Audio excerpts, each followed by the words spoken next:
నమస్తే, this is Sourya. Welcome to our channel. ఈ రోజు మనతో పాటు సీనియర్ జర్నలిస్ట్ దాము బాలాజీ గారు ఉన్నారు. వారితో మాట్లాడతాం. నమస్తే సార్. నమస్తే. సార్, ఏపీలోని రాష్ట్రపతి పాలన కావాలి అని చెప్పేసి వైసీపీ వాళ్ళు డిమాండ్ చేస్తూ ఉన్నారు. సో అంటే అంత రాష్ట్రపతి పాలన పెట్టాల్సినంత అవసరం ఏముంది అసలు? అక్కడ అంత ఇబ్బందికరమైన వాతావరణ పరిస్థితులు ఉన్నాయా? అంటే ఈ మధ్య కాలంలో కొన్ని పరిణామాలు చోటు చేసుకున్నాయి. అదొకటి ముఖ్యంగా అంబటి రాంబాబు ఇష్యూ. అంబటి రాంబాబు ఇంటి మీద దాడులు జరగడం, దానికి రెస్పాండ్గా అంబటి రాంబాబు మీద కేసు పెట్టి ఆయన్ని అరెస్ట్ చేసి జైల్లో పెట్టారు. దాని తర్వాత ఇమ్మీడియట్గా జోగి రమేష్ ఇంటి మీద దాడి జరిగింది. దాంతోపాటు పెట్రోల్ బాంబు కూడా వేశారు. మంటలు కూడా వ్యాపించాయి. లోపల ఆయన భార్య, కొడుకు, వాళ్ళ బంధువులు ఉన్నారు అని చెప్తున్నారు. ఆయన అయితే లేడు. సో అది కూడా పెద్ద చర్చనీయాంశమైంది. దీంతో ఇప్పుడు వైసీపీ వాళ్ళు సీరియస్గా రంగంలో దిగారు. అంటే ఇక్కడ ప్రధానమైన విషయం ఏంటంటే రాంబాబు ఈ మహాపాపం పేరుతో తెలుగుదేశం వాళ్ళు కొన్ని ఫ్లెక్సీలు పెట్టారు లడ్డు విషయంలో. దాన్ని తీయించడం కోసం, అంటే జంతు కొవ్వు లేదు అని సిట్ క్లియర్గా చెప్పినా కూడా నెయ్యిలో కలవలేదని వీళ్ళు మళ్ళీ అదే పెడుతున్నారు కాబట్టి మేము తీస్తాము, ఇలా పెట్టడానికి లేదు, అదే మేము పెడితే మాత్రం తీసేస్తా ఉన్నారు పోలీసులు, ఇవి పెడితే ఎందుకు తీయట్లేదు అనేది వీళ్ళు రచ్చ చేసి దాన్ని తీయించడానికి రాంబాబు బ్యాచ్ వేసుకుని వెళ్ళారు. దానికి పోటీగా తెలుగుదేశం వాళ్ళు వచ్చారు. తెలుగుదేశం వాళ్ళు కూడా మన వీడియోలంతా చూస్తే బండబూతులు ఆయన్ని తిట్టారు. ఆ తిట్టిన క్రమంలో ఇతను కూడా రెచ్చిపోయి వాళ్ళని ఏమని అనొచ్చు, కానీ చంద్రబాబు అక్కడేమీ లేడు, చంద్రబాబుని ఆయన అనరాని మాట్లాడినాడు. సో ఇక్కడ ఖచ్చితంగా రాంబాబుది తప్పు, ఆయన అలాంటి మాటలు వాడకూడదు, ఎక్స్ మినిస్టర్ కూడా ఆయన. అయితే రాంబాబుది ఎంత తప్పు ఉందో తర్వాత వాళ్ళ ఇంటి మీద దాడి చేయడం కానీ, అంతకుముందు ఆయన్ని బూతులు తిట్టడం కానీ వాళ్ళది కూడా తప్పు ఉంది. వాళ్ళని కూడా చేయాలి, కేసులు పెట్టాలి. కానీ ఇక్కడ వాళ్ళ మీద ఏం కేసులు లేవు, కేవలం రాంబాబు మీదే కేసులు పెట్టారు. ఆ తర్వాత జోగి రమేష్ లోకేష్ మీద మాట్లాడాడు, దాని మీద జోగి రమేష్ మీద ఇంటికి వెళ్ళారు. అంటే ఇక్కడ ఏం జరుగుతుందంటే ఎవరైనా అసభ్యంగా మాట్లాడితే వాళ్ళ మీద కేసులు పెట్టడం వరకు ఎవరైనా కూడా అర్థం చేసుకుంటారు. కేసులే మన వాళ్ళు మాట్లాడితే బెటరు, అవతల వాళ్ళు మాట్లాడితే పెడతారు. ఇప్పుడు ఎందుకంటే తెలుగుదేశంలో కానీ లేకపోతే జనసేన పవన్ కళ్యాణ్ మాట్లాడిన మాటలు కూడా వాళ్ళన్నీ కట్ చేసి వాళ్ళు కూడా వదులుతున్నారు వైసీపీ వాళ్ళు తిట్టారని. ఈ రాజకీయాల్లో ఈ కల్చర్ బాగా పెరిగింది. ఇక్కడ ఏ పార్టీ కూడా అతీతం కాదు. అన్ని పార్టీ నాయకులు కూడా బూతులు తిట్టుకోవడం, తర్వాత వ్యక్తిత్వ హననం అంటారు, అంటే క్యారెక్టర్ అసాసినేషన్ చేయడం, తర్వాత వాళ్ళ స్త్రీల గురించి బ్యాడ్గా కామెంట్లు చేయడం అనేవి జరుగుతున్నాయి. గతంలో కూడా సత్యనారాయణ అని ఆయన రోజా నెల పూర్ణ దీంట్లో నటించిందంత ఈ కైండ్ ఆఫ్ భాష అంతా కూడా వాడారు. మరి ఆయన మీద ఏం జరిగింది? ఏం జరగలేదు. సో ఇలాగా ఇప్పుడున్న స్పీకర్, డిప్యూటీ స్పీకర్లు కూడా గతంలో బూతులు మాట్లాడిన వాళ్ళే. సో ఇప్పుడు వాళ్ళకేమో ప్రమోషన్లు వస్తున్నాయి, వీళ్ళకేమో కేసులు వస్తున్నాయి అన్న కాన్సెప్ట్ పెరిగింది. సో ఈ రెండోది అన్నిటికంటే ఘోరమైన దాడుల సంస్కృతి. జగన్ పరిపాలన బాగాలేదనేది ఎందుకు జనం తీర్పిచ్చారు? జగన్ కూడా దాడుల సంస్కృతిని ప్రోత్సహించాడు. గతంలో పటాభి జగన్ని బూతులు తిట్టినప్పుడు తెలుగుదేశం ఆఫీస్ మీద దాడి చేయడం, అట్లాగే కొంతమంది తెలుగుదేశం నాయకుల మీద కూడా వీళ్ళు దాడులు చేయడం అనేది గతంలో జగన్ ఉన్నప్పుడు జరిగింది. అందుకే జగన్ అరాచకత్వ పాలన అని, లేక జగన్ది రౌడీ పాలన అని వీళ్ళు ప్రచారం తీసుకొచ్చారు. జనం కూడా ఓట్లేశారు తెలుగుదేశం కూటమికి. ఇప్పుడు జగన్ కంటే మేము ఇంకా రెచ్చిపోతాము, ఇంకా ఎక్కువ చేస్తా ఉన్నప్పుడు జగన్ను ఓడించాల్సిన అవసరం జనాలకి ఏముంది? ఇద్దరు ఒకటే, మీరు ఇంకా ఎక్కువ అయినప్పుడు. సో ఇదేంటంటే వీళ్ళని గెలిపించింది దేనికోసం? జగన్ లాగా కాకుండా బెటర్గా పరిపాలిస్తారని కదా.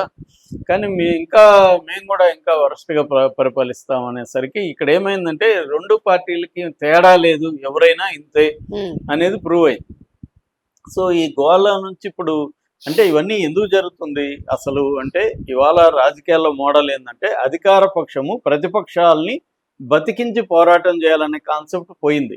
చంపేయాలి, పొలిటికల్గా ప్రతిపక్షాలని చంపేయాలనేది అది బీజేపీ దగ్గర నుంచే మొదలైంది. అంతకుముందు కూడా కొంతవరకు ఇందిరాగాంధీ పరిపాలన కూడా ఉండేది, కానీ అది ఇప్పుడు సిస్టమేటిక్గా మోర్ ఆర్గనైజ్డ్గా చేస్తున్నారు. ఒక సీఎంల్ని జైళ్ళలో పెట్టిచ్చేస్తున్నారు, కేసులు పెట్టేస్తున్నారు. ఇవన్నీ మోడీ కూడా ఏంటంటే ప్రతిపక్షాలని పొలిటికల్ గా చంపేయాలి, ఉండకూడదు. అందుకనే కాంగ్రెస్ ముక్త భారత్, అదే రాంగ్ స్లోగన్. ఎందుకు ఉండాలి కాంగ్రెస్ ముక్త భారత్? కాంగ్రెస్ కూడా ఉండాలి కదా, ఇదేమి ఏక పార్టీ చైనా లాగా కాదు కదా. డెమోక్రసీలో మల్టీ పార్టీ అనేది ఇంపార్టెంట్, సిస్టమ్ అనేది ఇంపార్టెంట్. సో ఈ కాన్సెప్ట్ ఏమైనా రీజనల్ పార్టీలు కూడా వాళ్ళని నయానా భయాను, అంటే వాళ్ళకి ఏదన్నా బెనిఫిట్స్ ఇచ్చి పార్టీలో ఉండే వాళ్ళని లాక్కోవడం ఒక కాన్సెప్ట్ అయితే, రెండో కాన్సెప్ట్ బెదిరించి వాళ్ళ ఆర్థిక మూలాల మీద దెబ్బకొట్టి వాళ్ళని పార్టీలోకి తీసుకోవడం. మూడోది అసలు పార్టీలోకి తీసుకోలేని వాళ్ళు కొంతమంది ఉంటారు, వాళ్ళని కేసులు పెట్టడం, అరెస్ట్ చేయడం, వాళ్ళ ఫైనాన్షియల్గా దెబ్బతీయడం, పొలిటికల్గా ఇబ్బందులు పెట్టడం, అంటే పొలిటికల్గా చంపేయడం నాయకత్వాన్ని. అది జగన్ చేశాడు. ఇప్పుడు చంద్రబాబు ప్రభుత్వంలో కూడా అదే జరుగుతుంది. జగన్ కూడా గతంలో అనేక మంది మీద ఒక ఫైనాన్షియల్ వాళ్ళని ఇబ్బంది పెట్టడం అనేది చాలా చేశాడు. వాళ్ళ మైండ్ వ్యాపారాలు ఉంటే ఆ వ్యాపారాలను దెబ్బకొట్టడం, ఇవన్నీ జగన్ చేశాడు. అంటే రాయలసీమలో ఈ మెథడ్ ఎప్పటి నుంచో ఉంది. ప్రత్యర్థుల పళ్ళ తోటలు నరికేయడం, వేలాది చెట్లను నరికేయడం, ఇవన్నీ కాన్సెప్ట్ ఎప్పటి నుంచో ఉంది. అంటే ప్రత్యర్థి ఆర్థిక మూలాలను దెబ్బకొడితే అతను బలహీన పడిపోతాడు, అతని చుట్టూ ఉండే సపోర్ట్ సిస్టము దెబ్బతింటుంది అనేది ఎప్పటి నుంచో జరుగుతుంది. దాన్ని ఇప్పుడు రాజకీయాల్లోకి తీసుకొచ్చి పెద్ద ఎత్తున చేస్తున్నారు. అది జగన్ చేశాడు, ఇప్పుడు కూడా ఇదే జరుగుతుంది. సో దీనివల్ల ఏమైందంటే ఇప్పుడు వైసీపీని పొలిటికల్గా చంపేయాలి అనేది తెలుగుదేశం కానీ లేకపోతే జనసేన కానీ లక్ష్యంగా మారింది. దీనివల్ల వైసీపీని అనేక ఇబ్బందులు పెట్టాలి. దీని నుంచి తట్టుకోవడానికి జగన్ ఏం చేస్తున్నాడంటే, best form of defence is offence అని ఒక యుద్ధంలో ఒక సూత్రం ఉంటుంది. అంటే మనల్ని మనం రక్షించుకోవాలంటే శత్రువుని దెబ్బ కొట్టాలి, కొట్టకుండా నువ్వు రక్షించుకుంటానే వెనక్కి వెళ్తుంటే అతను చంపేస్తాడు. కాబట్టి నువ్వు కూడా అతను ఏమారున్నప్పుడు ఏదో ఒక దెబ్బ కొట్టేస్తే కొద్దిగా తగ్గుతాడు అన్న మెథడ్లో జగన్ వెళ్తున్నాడు. వెళ్ళడానికి జగన్ అగ్రెసివ్గా వెళ్ళడం. రెండోది జగన్కున్న ప్రాబ్లం ఏంటంటే, అధికారంలో ఉన్నప్పుడు కేడర్ని కానీ ఎమ్మెల్యేలు ఎంపీలను కానీ స్థానిక నాయకులు కానీ తన సొంత కులాన్ని కానీ పెద్దగా పట్టించుకోలేదు జగన్. దానివల్ల ఇప్పుడు వాళ్ళందరికీ మళ్ళీ ఊపు తేవడం కోసం కార్యకర్తలకు వీళ్ళందరికీ అగ్రెసివ్గా ఉండడం, నరుకుతాం చంపుతాం అని చెప్పడం, మేము వస్తే మా తడగా చూపిస్తాం అని చెప్పడం, ఇవి చేస్తున్నాడు.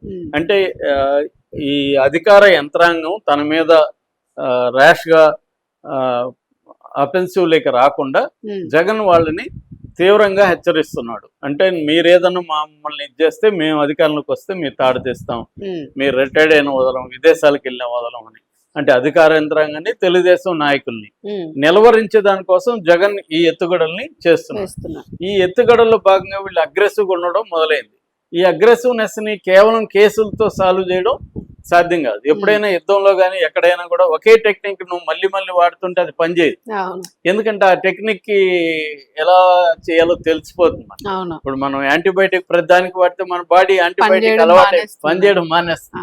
ఇది కూడా అంతే. నువ్వు ఒకే వ్యూహాన్ని కేసులు పెడతాము అంటే కేసులు పెట్టుకోండి, జైలుకి వెళ్ళి వస్తాము అన్న పద్ధతిలో అయిపోయారు. మా టోకన్ వచ్చినప్పుడు మేము వెళ్తాము అన్న పద్ధతిలో వాళ్ళు ఉన్నారు. సో అందుకని ఇప్పుడు తెలుగుదేశం స్ట్రాటజీ మార్చుకొని వీళ్ళని కేసులు పెట్టడం కాదు, వీళ్ళని భౌతిక దాడులు చేయాలి. మనం అగ్రెసివ్గా వెళ్ళి దాడులు చేస్తే మన మీద ఎలాగో మందే గవర్నమెంట్ కాబట్టి కేసులు ఉన్న స్టేషన్ బెయిల్ వచ్చేస్తుంది, కాబట్టి ఇబ్బంది లేదు. ఈ అగ్రెసివ్గా లేకపోతే వీళ్ళు కేసులకు భయపడరు అనేది వీళ్ళు మారినట్టుగా మనకు కనబడుతుంది. అందుకే ఈ మారిన క్రమంలోనే అగ్రెసివ్గా ఉండే రాంబాబుని కానీ లేకపోతే జోగి రమేష్ని కానీ, జోగి రమేష్ ఆల్రెడీ ఒక రౌండ్ జైలుకి వెళ్ళి వచ్చేసాడు కాబట్టి ఆయన భయం పోయింది. ఏముంది మళ్ళీ పోయి జైలుకి వెళ్తాను. ఇప్పుడు రాంబాబు కూడా దానికి సిద్ధమయ్యే దిగాడు. సో ఈ అగ్రెసివ్గా అంటే జైలుకి పెడితే సరిపోదు, ఫిజికల్ గా మనం ఆర్గనైజ్డ్ గా దాడులు చేయాలి అన్న ఒక అంటే జగన్ మెథడ్లోకే వీళ్ళు కూడా వచ్చారు. సో ఇది ఇప్పుడు దీన్ని వైసీపీ నెక్స్ట్ ఎలా ఎదుర్కోవాలి అనేది ఇప్పుడు వైసీపీకి ఉండే తలనొప్పి. సో ఈ వైసీపీ జగన్ రేపు రాబోతున్నాడు గుంటూరుకి. సో వచ్చినాక దీన్ని రాష్ట్రపతి పాలన పెట్టాలి, రాష్ట్రంలో శాంతి భద్రతలు లేవు అన్న ఒక యాంగిల్ ని నేషనల్ లెవెల్ కి తీసుకెళ్లడం. ఎందుకంటే మోడీ ప్రభుత్వానికి చంద్రబాబు మద్దతు ఉంది కాబట్టి, చంద్రబాబు కూడా నేషనల్ లెవెల్లో ఇప్పుడు పాపులర్ కాబట్టి ఈ రాష్ట్రం మీద నేషనల్ మీడియా కన్ను అనేది ఉంటది. అందువల్ల ఈ ఇష్యూని నేషనల్ లెవెల్లో తీసుకుపోయి పార్లమెంట్ లో కూడా దీన్ని డిస్కస్ చేసి గవర్నర్ కి చెప్పి హోంశాఖకి ఒక రిప్రజెంటేషన్ ఇవ్వడం ద్వారా నేషనల్ లెవెల్లో ప్రెజర్ తీసుకొస్తే మోడీ చంద్రబాబుని కొద్దిగా కంట్రోల్ చేయడానికి ట్రై చేస్తాడు. నీ వల్ల మనకి ఎన్డీఏకి నేషనల్ లెవెల్లో ఇబ్బంది అవుతుంది అనేది జగన్ యాంగిల్ అన్నమాట. సో ఆ ప్లాన్ లో వెళ్తున్నారు, అంతేగాని రాష్ట్రపతి పాలన వస్తుందని కాదు. అవును, దాన్ని అలా ప్రొజెక్ట్ చేయడం ద్వారా వీళ్ళ దూకుడిని కంట్రోల్ తగ్గించడానికి జగన్ వేస్తున్న ఎత్తుగడగా మనకి అర్థమవుతుంది. Thank you.